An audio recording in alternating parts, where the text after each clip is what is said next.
We've all experienced being approached by a recruiter, right? I've actually done that myself a little bit. If the I recruiter have never been recruited. Huh? What? Okay, go ahead. But I mean, like, I've been a recruiter. Right. And, number one, if you look at this list of 5, the incentive or the money, it's important. Right? That'll get your attention. If I tell you there's an opportunity and I can increase your salary by 25%, you're going to listen. Sign me up.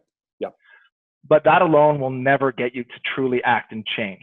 In order for you to leave your current position, you have to find a company that, aligns with your culture, the right boss, you see a future, the commute. Well, not right now with the commute. We're all working from home. No, but totally there's multiple factors in place for you to actually make a change. So it's kind of the same principle, is making sure that it's all running simultaneously together. It's interesting you said that. So, a while ago, I had a job, and I was enticed. It was like more of a startup, and I was enticed because they had the ping pong table, and they had the free lunches, and they had the open space, and the vibe was cool. Did they have whiskey?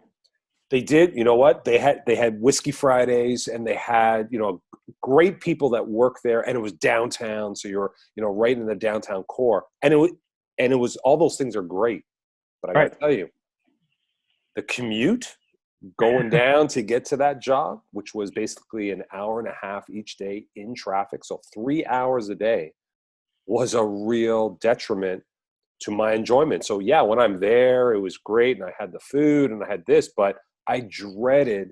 So that was one of the, a big sort of negative that I didn't think about. And so you're right. It's a good point. Okay. Sorry, I interrupted, but yeah, so you got to take them all. Okay. But are there priorities? Like I mentioned, do you have to do, I know you want all, but does one have more, or it's just depending on your state, what's more important, or what could be more of a focus, I guess is my question. Maybe not. I don't know. Well, I guess I would say, like, if you don't have a vision or you don't have an objective that, your channel can attach to and agree on, then you're going to have, two immovable objects colliding together, and you're never going to get anywhere. So if I'm going to have to pick one, I would say make sure you have a really clear vision on, what your objectives are, and making sure that there's a what's in it for me for your channel as well. And a reason of why they should sell your product. Well, how's it going to affect their margin? How is it going to, steer them away from some of the products that they might be selling now that they're successful at?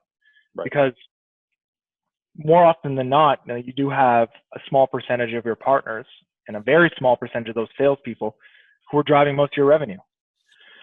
So the long tail, if you're going to say, doesn't mean that they're bad partners. They're just successful selling something else. Right. So you have to convince them through, starting with this methodology is a great way to do it, to give them a reason to look at what you're doing.